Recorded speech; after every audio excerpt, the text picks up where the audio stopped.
Who's felt burnout busy? I want you to know I'm not currently burnout busy, but I have lived that. So I know what you're feeling when you're burnout busy. They ask us all the time to work on more, to work on more, to work on more. Why? Because the things that we're doing aren't creating growth for our businesses. Jay Scott's direct message to his team and clients. Learn how anyone like you can become an irreplaceable leader of unstoppable teams. Welcome to another Leadership DM. This is Andrew. If your team feels slammed and results just aren't moving, you don't have a workload problem. You have a priority problem. Most leaders are managing motion and not outcomes, and that creates a culture of burnout busy. In this episode, Jay breaks down why people stay busy, why complex work gets avoided, and the simple discipline that turns chaos into execution. Things like write it down, time block it, lead with visible priorities, all kinds of frameworks and insights that we use at 120 VC and that we install with the Executive Leadership Performance Accelerator. So just a little sneak peek into one of those sessions for today's DM. Take it away, Jay. Right? Being disciplined about how you get work done, working in a way then that creates trust and transparency and then aligns with accountability is really the first step in personal mastery. I can't teach anybody to be an effective leader if they're personally disorganized and a mess, and more importantly, burnout busy. Who's felt burnout busy? I want you to know I'm not currently burnout busy, but I have lived that. So I know what you're feeling when you're burnout busy. And I think the vast majority of people in the workplace are burnout busy. And what I think you guys are going to learn is that our position on the reason that people are burnout busy is because they're working on a whole bunch of things that don't matter. They're literally working on things that do not move the dial for their organization. And if we stop for 1 second, which we're going to do right now, and think about it, they ask us all the time to work on more, to work on more, to work on more. Why? Because the things that we're doing aren't creating growth for our businesses. Look in the news media and all these companies that are struggling and laying people off right now. Are they struggling and laying people off because they're getting the outcomes that they think that they need? Yes or no? No, they're not getting the outcomes that they Oh, think the that they outcomes, excuse me. need. The outcomes. Right? They're not getting what they need, and so they're laying people off. Now, if you go ask all of those people, what will they tell you? All of those people will tell you they were burnout busy. So here you've got all these people working, and there's a lot of people that just got laid off that are mad. They're like, I was so busy. I even got a great performance evaluation. Why? Because their manager was like, that person worked so hard. That person worked so hard. But the organization didn't feel like it was getting the results that it needed. And therefore, for whatever reason, they lead people off. And maybe that was for a couple of reasons to reduce cost, right? To maybe bring in other people that can get those results. But the reason that people are burnout busy is because the vast majority of us are working on things that don't matter. And that's where the 2x2 comes in. Now, we use the 2x2 at 120. If I work with you as a coach, we implement the 2x2 with your team. But I know, like, for example, Nick is my client and he doesn't use the 2x2 because he was already very, very organized. He puts all of his stuff, is all written down, it's all prioritized, but he doesn't use the 2x2. So if you already have a way that you're organized, that's awesome. Just apply what I'm putting out there to your way. You're one of few people on the planet that know that discipline makes everything better, right? Because it frees your mind to focus on actual problem solving. Now, really quick, why would putting it down in something like a 2x2 be important? Right? So it gets it out of your mind. We've already learned that, right? It gets it out of our minds. It allows us to look at it. But more importantly, why do we communicate? Lead. All right, so Nick, I'm going to ask you a question. Tell the truth. Do you know right now off the top of your head what's Will's number one priority? I know his top 10. I don't know if I know his number one. All right, but you're fairly familiar with his top 10, and why is that? Because we review it. Because he tells us his vision. We keep it we keep it all in Jira. We're organized around initiatives and planning for the PI and the quarter, and being diligent with organizing and discipline. It's written down, and you review it. It's written down, and you review it. You guys, when I get 99% of the time, when we get called into an organization, they say, we're struggling. And I'm like, okay, cool. What's the problem? They're going to tell me, oh, our lean is broken. Our strategy is broken. Our project management is broken. Our Six Sigma is broken. Here's the truth. What's broken is they lack a culture of intentionality, discipline, trust, transparency, and accountability. That's always where we start. And when I say this to them, I know that they've experienced a loss, because the first phase of loss is what? Denial. They start denying.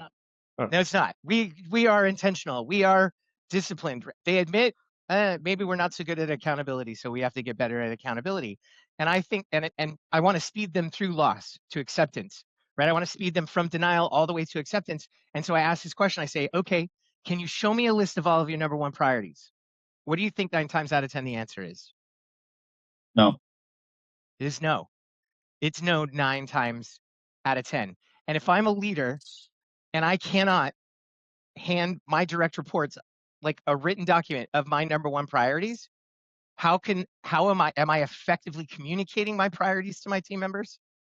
No, or nothing's a priority. No, and more importantly, I'm keeping it all in my mind. I want you guys to all remember that time where you woke up in the middle of the night freaking out because you realized you'd forgotten about one of your number one priorities.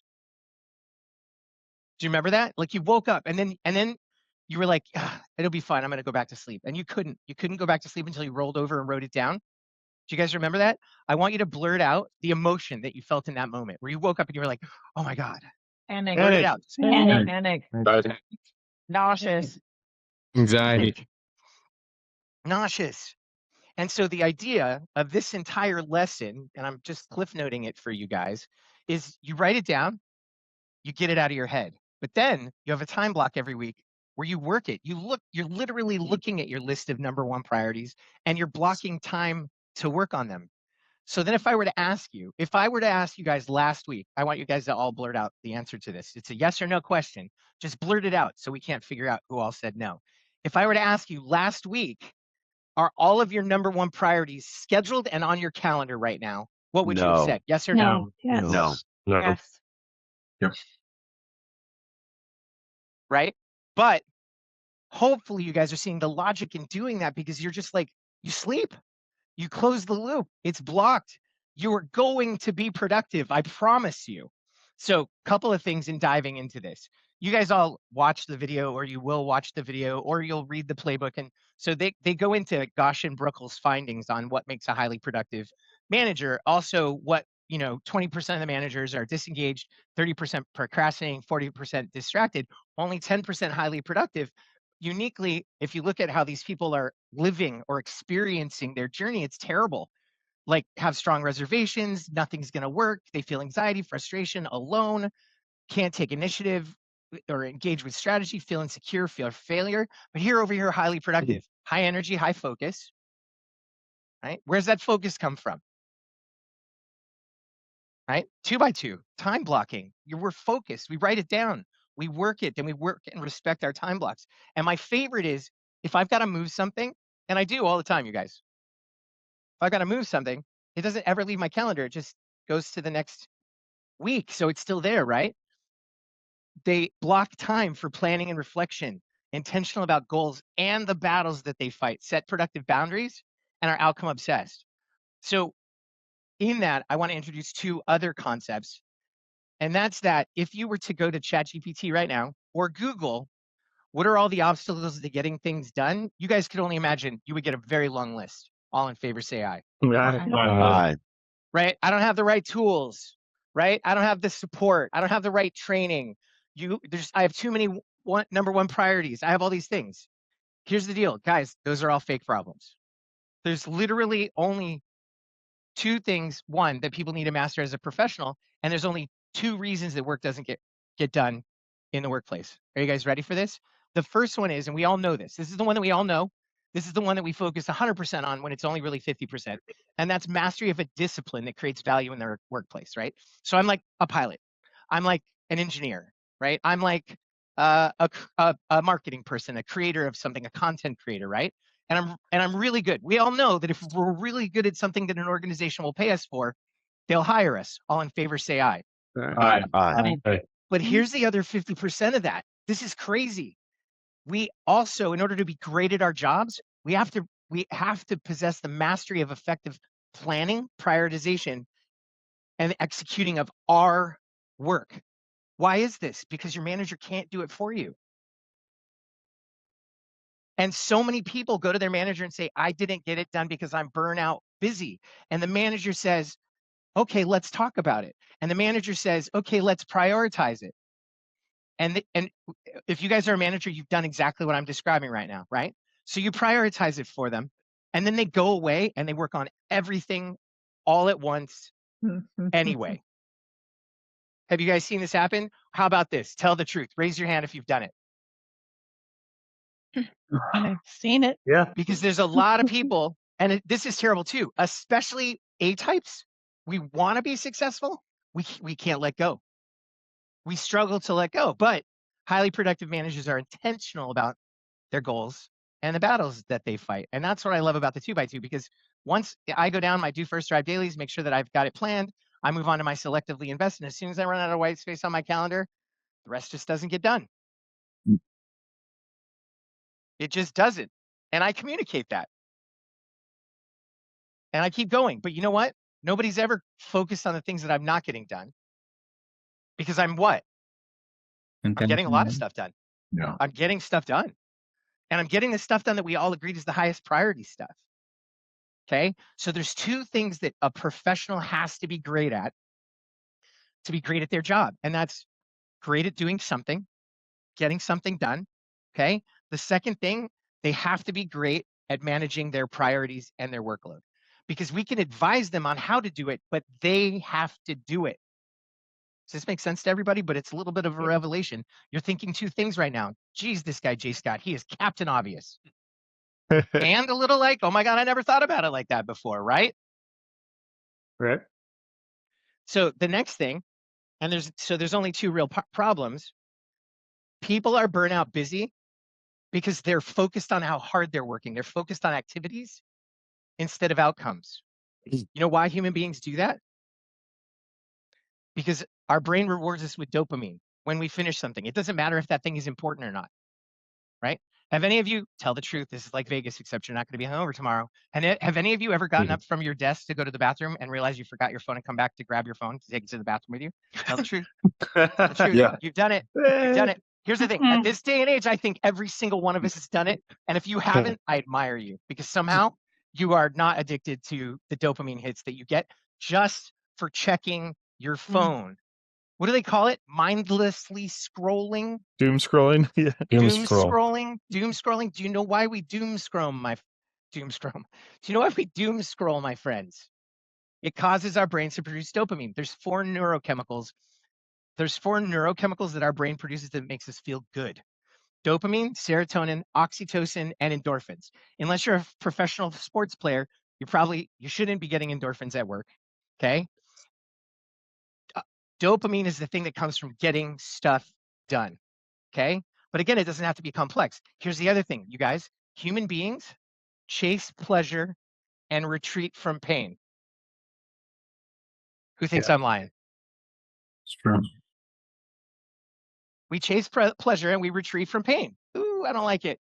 We don't want to hurt somebody's feelings, so we don't give them the feedback. It's going to be painful. They're not going to like me. Or I can't figure out how to say it in a way that doesn't piss them off. Right? Like, so I just, no matter how hard I try, I give them the feedback and they get upset. So I don't want to do it. Right? We seek pleasure and we retreat from pain. And here's the deal. Have you guys ever been asked to do something super complex? Like there in the moment, somebody asks you to do something super complex. I want you to think about it, how your brain feels. Like when they're asking you to do something you don't know how to do, it hurts. Tingles, yeah. It hurts, right? Like it hurts. Or when somebody asks you to do something, maybe not in that moment. Somebody asks you to do something super complex. So you go away, you sit down at your desk, and now you're trying to figure out how to do the thing that you don't know how to do. Do you remember how that felt in the moment? Like your blood pressure is increased, like your head might pop, like it's going to hurt. This is pain. this is pain. And so here's the other thing. People tend to procrastinate about work that seems complex. So it's easier to just be busy than it is to get the high value, complex things done. We procrastinate about it. Tell the truth. If the last time you were asked to do something that you didn't know how to do, you procrastinated, right? And this is where good leadership comes in. We help people get unstuck. But these are the only reasons, you guys. It's not the tools, right? It's not all the noise external. It's an internal thing that causes us to not get things done. All right, let's recap this, shall we?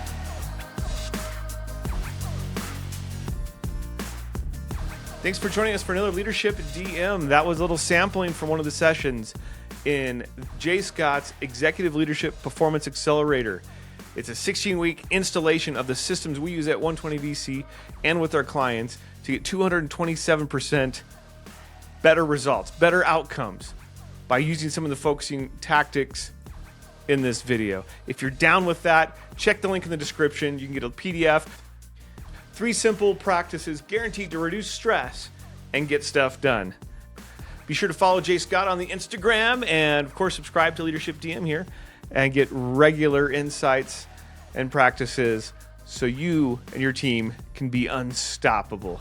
Until next time, Zoom high five. Go!